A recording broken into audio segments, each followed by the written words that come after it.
es en CRUB, se escucha esta tos, este tipo de tos que es necesario que identifiquen.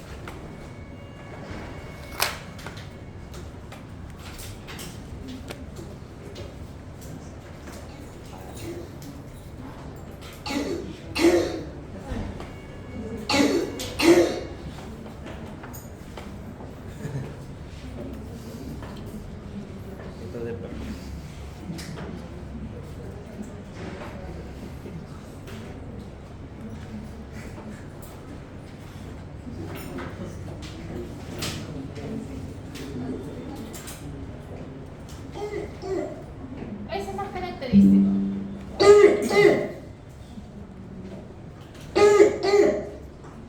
Esa es la tos perruna.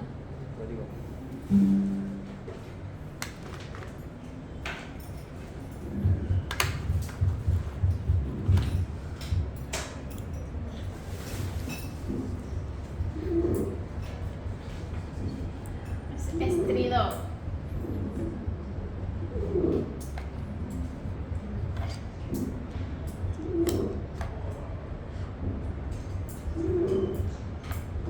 Les voy a dejar los 4 videos en la diapositiva.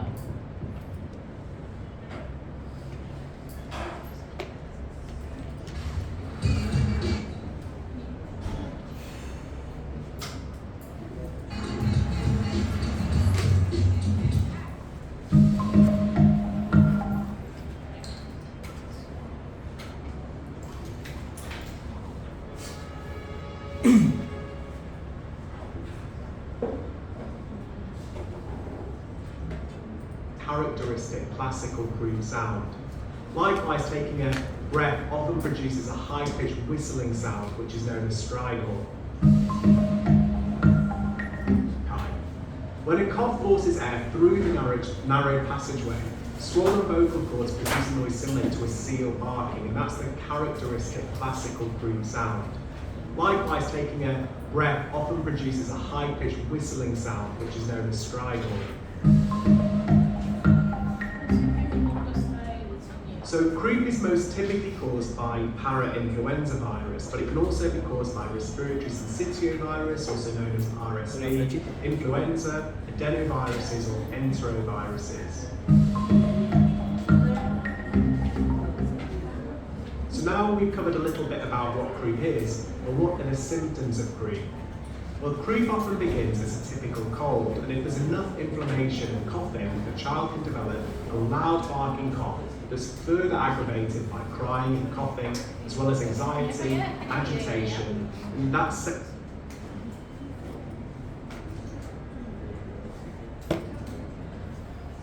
Miren, chicos, voy empezando y ya los que van llegando se van a acordar. Me dijeron que les reparta desde el inicio. ¿Ahorita? ¿Al final no? Sí, de acuerdo todos. Sí, ya. ¿Qué todos? Lo que pasa es que faltan bastantes compañeros. Chicos, hay 3 compañeros que vienen del hospital.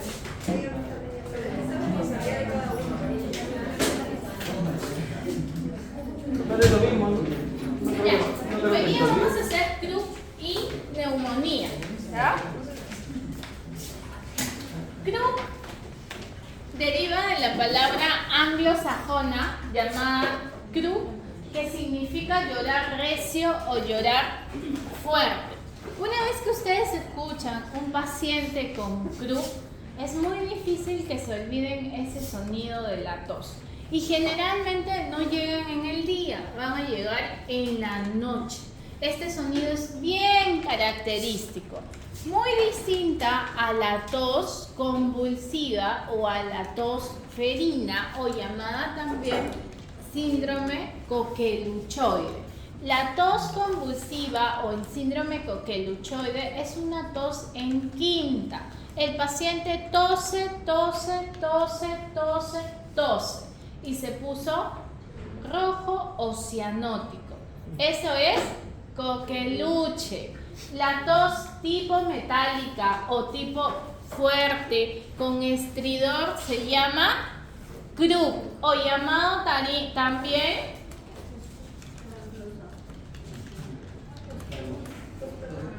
laringotraqueitis, ¿ya? Entonces, antes del siglo XX se pensaba que todas las enfermedades que tienen las características de este trastorno eran difteria. Sin embargo, con el paso de los años se descubrió que simplemente era un tipo distinto, llamada también la tos perruna, ¿ya? Entonces, es una enfermedad respiratoria aguda que va a generar obstrucción a nivel de las vías aéreas superiores. Habíamos visto en pediatría 1 faringitis aguda, resfrío común, habíamos visto amigdalitis, habíamos visto mononucleosis infecciosa, habíamos visto difteria, ¿cierto? Todo el proceso infeccioso hasta otitis media aguda. Ahora lo que vamos a ver aquí, el problema es a nivel de la laringe. Luego vamos a ver el problema a nivel pulmonar, que me va a dar neumonía. Entonces, el problema en laringe o laringotraqueitis se llama CRU. La terminología es confusa, que se le puede llamar también laringotraqueobronquitis, laringitis espástica, estripulosa viral o CRU, que corresponden a entidades clínicas difíciles de diferenciar. Los más frecuentes es la laringotraqueitis aguda y el CRU espasmódico. Ambas van a presentar características clínicas comunes y la diferencia se establece a veces por el tiempo de la resolución. La espasmódica suele resolverse solo, suele ser episódica. En cambio, la laringotraqueitis necesita un tratamiento específico, como por ejemplo corticoides. Entonces, nos queda claro que hay una inflamación a nivel de la laringe y a nivel de la vía aérea subglótica. Eso me va a generar una tos perruna o tos metálica asociado a estridor más disfonía. Entonces, en CRU hay una triada. ¿Cuál es la triada? Tos perruna o tos metálica más estridor más disfonía, ¿ya? Ahí están los 4 videos que les he mostrado, en el cual van a escuchar la tos característica. ¿Cuál es la epidemiología? La epidemiología va a representar un 15 a un 20% de todas las enfermedades respiratorias y es más frecuente en niños entre los 6 meses y los 3 años de edad.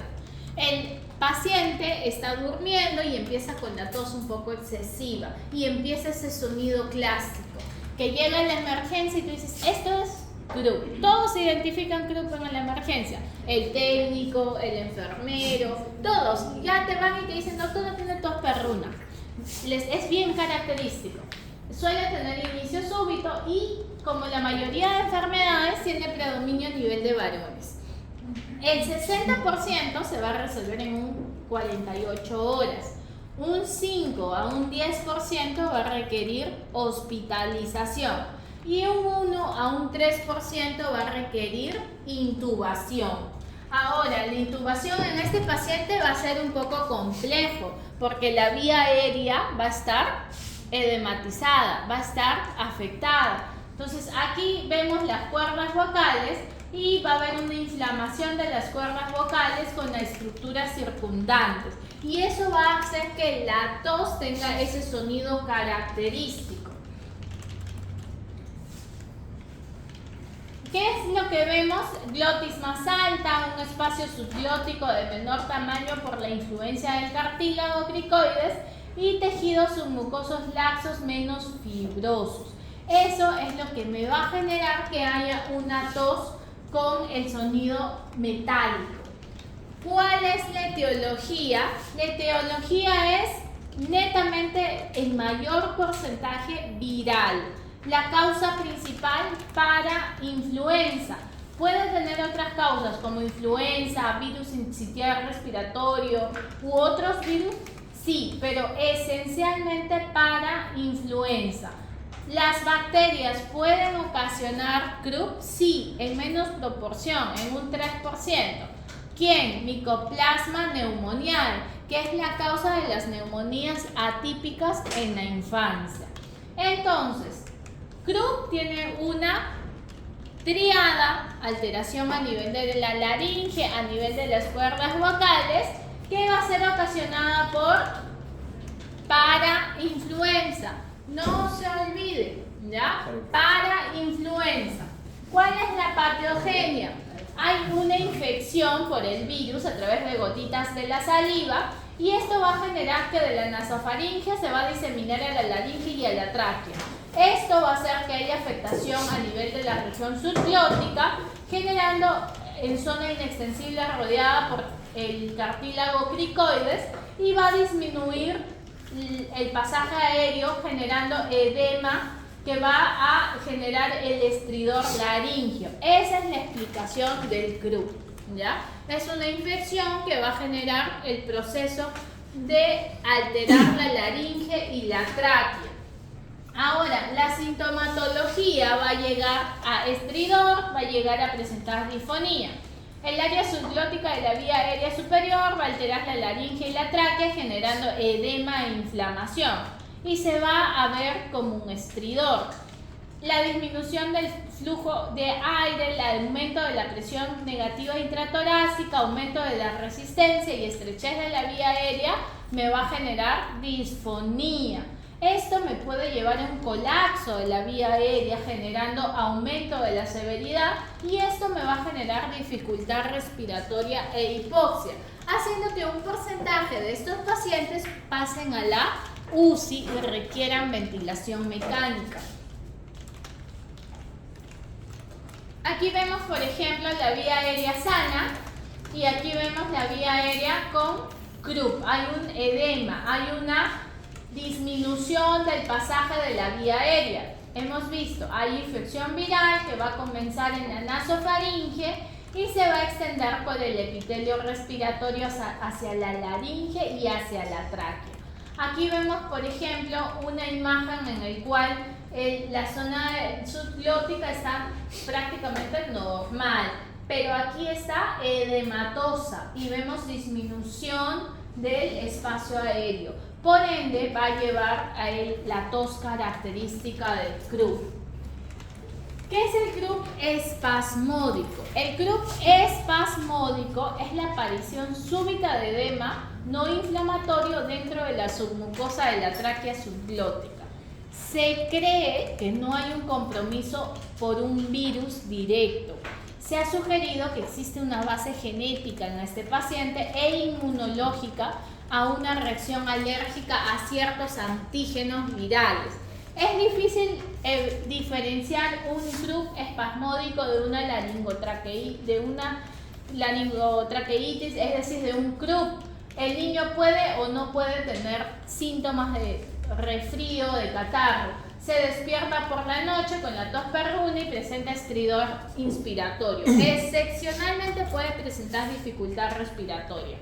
Y se va a definir porque puede ocurrir en varias ocasiones. Entonces, el croup espasmódico puede tener un compromiso de aparición súbita, pero puede no haber un virus que lo esté ocasionando, ¿ya? Y puede volverse a repetir. La laringotraqueitis o croup comienza con un proceso infeccioso respiratorio agudo que va a evolucionar en 1 a 3 días al cuadro típico. Es decir, el paciente va a tener congestión nasal, va a tener fiebre no tan alta y puede tener un proceso de tos que a los 2 o 3 días la agitación, el llanto y la posición horizontal va a agravar esta tos. Y una característica es que su evolución es fluctuante. El niño puede empeorar o mejorar en el transcurso de 1 hora. Es decir, el paciente estaba en casa, estaba descansando, empezó con tos, pasó 1 hora y puede este paciente incluso requerir, como les mencionaba, ventilación mecánica. El cuadro típico dura entre 2 a 7 días, aunque la tos seca, la congestión nasal puede llegar a durar 7 días hasta 10 días. El diagnóstico, ¿cómo se da? Mediante la anamnesis. Un paciente que está con un proceso respiratorio previo en los días anteriores y al examen físico el pulmón va a escucharse normal, no va a haber mayor sonido. Lo que yo voy a escuchar es estridor. Existe una escala en la cual me va a valorar la gravedad del cuadro, que va a manejar ciertos indicadores, como por ejemplo el estridor, el tiraje, la disminución de la entrada de aire a nivel pulmonar, si presenta cianosis o si presenta alteración del nivel de conciencia.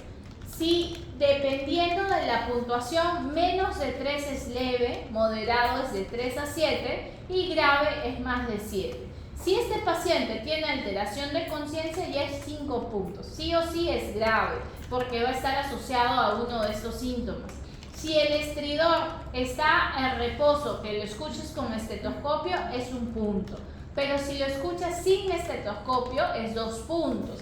El tiraje depende, si es leve, moderado o severo. Lo puedo valorar con intensidad o lo puedo valorar por paquetes musculares. Subcostal, intercostal y supraclavicular. La ventilación, voy a escuchar el murmullo vesicular, si pasa bien, si es normal. En casos severos va a estar disminuido. En cianosis está ausente con 0 puntaje. Si es que se agita y se pone morado y desatura, es 4 puntos. Y si en reposo está cianótico, es 5 puntos. Entonces, grave, estoy frente a más de 7 puntos. Es lo mismo, pero en otra figura. Entonces, ¿quién me mide el grado de severidad? La escala de Wesley. La escala de Taussig, que también fue modificado, que es exactamente igual. Solamente que aquí me habla de grave en más de 8. El cuadro se normaliza aproximadamente de 3 a 7 días y cuando el edema aumenta, puede llegar este paciente a tener hipoxemia. Se le ve pálido, sudoroso, ansioso, va a aumentar su frecuencia cardíaca y respiratoria y va a haber un sonido de estridor en ambos tiempos. El 1% de estos niños va a requerir intubación endotraqueal y puede llegar a tener paro cardiorrespiratorio. Por eso es que es importante valorar desde inicio esta escala de Wesley y actuar. Ahora, si yo quiero descartar otras patologías, como por ejemplo epiglotitis, le saco una radiografía antero-posterior y en la radiografía yo voy a ver el famoso punta de aguja, es decir, disminución del pasaje aéreo. Y esta es una complicación del Krupp. En Krupp, de inicio, ¿le saco la radiografía? No. En un paciente que tiene problemas de respiración, una escala de Wesley alta, que estoy sospechando que no solamente es laringotraqueitis, sino otra patología, le saco la radiografía. El diagnóstico diferencial puede ser causas glóticas y supraglóticas, como por ejemplo un cuerpo extraño, hipertrofia amigdalar, alergias, ¿no?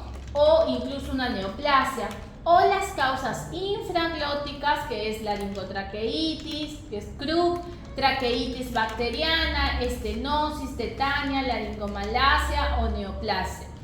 En traqueitis bacteriana, el compromiso es un paciente que luce literal tóxico, que está grave. El compromiso es mayor aquí. Entonces el paciente va a empezar con un estridor, va a empezar con disfonía marcada. Por eso es que en estos pacientes sí se usa antibiótico. ¿Cómo yo diferencio epiglotitis con, por ejemplo, una laringitis espasmódica? En la epiglotitis el inicio suele ser brusco sí o sí, suele haber fiebre y hay disfagia. El paciente se encuentra en posición trípode, es decir, cabeza hacia adelante, posición hacia adelante. En cambio, en traqueitis, el paciente suele tener fiebre mucho más alta y luce más tóxico. En acceso, pues la fiebre es mucho más alta. ¿Cuál es la diferencia? En epiglotitis, un paciente en edad preescolar, escolar, no existe exactamente la tos perruna, pero tiene un cuadro característico de disnea, disfagia, disfonía y cialorrea. El paciente está en posición trípode. En cambio, en traqueitis, el paciente suele tener fiebre mucho más alta y luce más tóxico. En acceso, pues la fiebre es mucho más alta. En epiglotitis, un paciente en edad preescolar, escolar, no existe exactamente la tos perruna, pero tiene un cuadro característico de disnea, disfagia, disfonía y cialorrea. El paciente está en posición trípode. En traqueitis hay dificultad respiratoria progresiva y hay un aumento del estridor. El paciente luce tóxico y la fiebre suele ser mucho más alta. Aquí, por ejemplo, va a requerir antibióticos. Otro diagnóstico diferencial es el acceso. La fiebre va a ser mucho más alta, va a tener salivación excesiva, va a tener dolor con los movimientos del cuello y va a haber incluso una asimetría a nivel amigdaliano. Estos de aquí requieren antibióticos. Entonces, mediante mi valoración, yo tengo un paciente, valoro el ABC, valoro mi triángulo de emergencia pediátrica y sospecho que estoy frente a CRU. ¿Qué valoro? Mi escala de gravedad. ¿Cómo se llama? Wesley. ¿Qué es lo que va a requerir este paciente? Oxígeno, va a requerir adrenalina y va a requerir corticoide. Dependiendo de la gravedad, vamos a darle el tratamiento. Si yo tengo, según mi escala de Wesley, de tipo leve, lo único que voy a hacer es darle corticoide para desinflamar. La dosis de dexametasona se puede dar de 0,15 miligramos por kilo hasta 0,6 miligramos por kilo. Antes, lo que nos mencionaba que la dosis debería de ser sí o sí 0,6. Estudios recientes manifiestan que la dosis de 0,15 y la dosis de 0,6 no generan mayor beneficio uno con el otro, pero que en la actualidad está también en estudio. Ese es el medicamento de elección si el paciente tolera la vía oral. ¿Puedo dar prednisona? Sí. Ahora, luego que se ha mejorado este paciente, se valora en 4 horas. ¿Presentó mejoría? Se va a casa. Si yo encuentro un cuadro de moderada, le doy corticoide y lo nebulizo con adrenalina a dosis de 0,5 mililitros por kilo. Las guías me hablan de adrenalina racémica. La adrenalina que nosotros tenemos es la epinefrina. Esta epinefrina se usa en ampollas. Estas ampollas máximo podemos usar 5 ampollas, es decir, las 5 ampollas las colocamos en el frasquito para la nebulización. Máximo 5 ampollas. Entonces, en moderado uso corticoide más adrenalina nebulizada. En casos graves uso corticoide. Ahora, en este paciente posiblemente no vaya a tolerarme la vía oral. En caso que no me tolere, se coloca endovenoso. Se puede también dar budesonida nebulizada, que no contamos, pero lo nebulizamos con adrenalina y le colocamos el oxígeno a 6 litros y lo colocamos hasta 3 oportunidades de nebulización. Si no mejora, hay que valorar el pase a la UCI. Entonces, hacemos nuevamente un resumen. En la crisis leve, ¿qué hago? Corticoide, alta con signos de alarma. En la crisis moderada, corticoide más adrenalina. Grave, corticoide más adrenalina y valoro si este paciente puede requerir cuidados intensivos. Corticoides, el que está recomendado es la dexametasona. Si el niño vomita, se puede usar la dexametasona intramuscular. La dexametasona en ampolla viene de 4 miligramos en 1 mililitro y también viene en comercial de 8 miligramos. Su efecto se va a iniciar entre la 1 a 2 horas dado el tratamiento y va a durar más de 12 horas. ¿Cuál es su función? Reducir el edema por acción antiinflamatoria y va a disminuir la intensidad del síntoma. Se ha demostrado su utilidad que mejora los parámetros clínicos, disminuye la estancia hospitalaria y reduce la necesidad de adrenalina y de intubación. ¿A cuánto de dosis les dije? 0,15.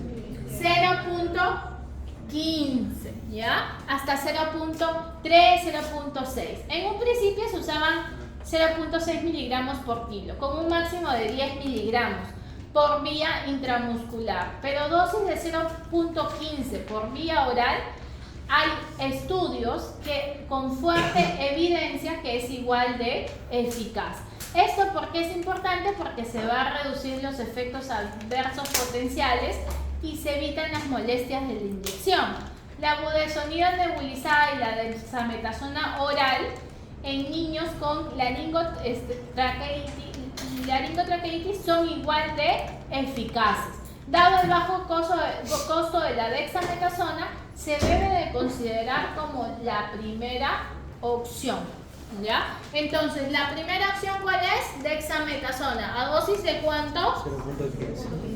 0.15 miligramos por kilo, ¿ya? La adrenalina que hay en otros países es la adrenalina racémica. Nosotros tenemos la epinefrina. Si hacemos la transformación, la racémica de 0.25 mililitros, nosotros usaríamos 2.5. Si viene de 1 mililitro, estamos usando más o menos 3 ampollas. Nosotros manejamos niños hasta más o menos 40 kilos. Por eso es que nuestra dosis máxima generalmente son 5 ampollas que se nebulizan. La forma con la que nebulizan pueden ser las 5 ampollas de frente en un solo ciclo o puede ser en 2 ciclos. El primer ciclo con 3 ampollas y el segundo ciclo con 2 ampollas. Pediatras antiguos manejaban 3 ampollas, 2 ampollas y la tercera nebulización solo con suero fisiológico. ¿Qué es lo malo de la adrenalina o lo que me puede generar? Es el efecto rebote. Por eso es que este paciente tiene que ser observado aproximadamente por 6 horas. Su efecto es transitorio y la situación clínica puede volverse a ver la misma o peor que al inicio. Entonces existe un efecto de rebote por el cual el paciente debe de estar 6 horas. Sin embargo, cuando administras el corticoide, va a disminuir este efecto de rebote, ¿ya? Haciendo que este paciente se vaya de alta a las 6 horas. ¿Y cuándo es indicaciones de que yo tengo que hospitalizar a este paciente? Cuando tiene una laringotraqueitis grave, cuando hay estridor en reposo o dificultad respiratoria progresiva, cuando hay signos de hipoxia, hay alteración del sensorio, cuando hay sospecha de epiglotitis. ¿Qué posición tenía sentado? En trípode. En lactantes menores de 6 meses, un episodio previo similar que lo haya llevado a la UCI, problema subyacente de la vía aérea superior o un inadecuado seguimiento por parte de la mamá. Entonces, recapitulando, ¿qué triada me tiene el CRU? Disfonía, estridor postperruna Tos perruna o tos metálica, disfonía y estridor. ¿Dónde se ve el problema? ¿En dónde se ve el problema? En la laringe, ¿cierto? ¿Quién lo ocasiona? El virus Para influenza 1, 2 y 3. ¿Y bacteria puede ser? Sí, 3%. Un 3%. Escala que valora Wesley. Severidad. Tratamiento para la leve. Corticoides. ¿Cuál? Dexametasona. 0.15. 0.15. Sí. Ya. Guardan todo.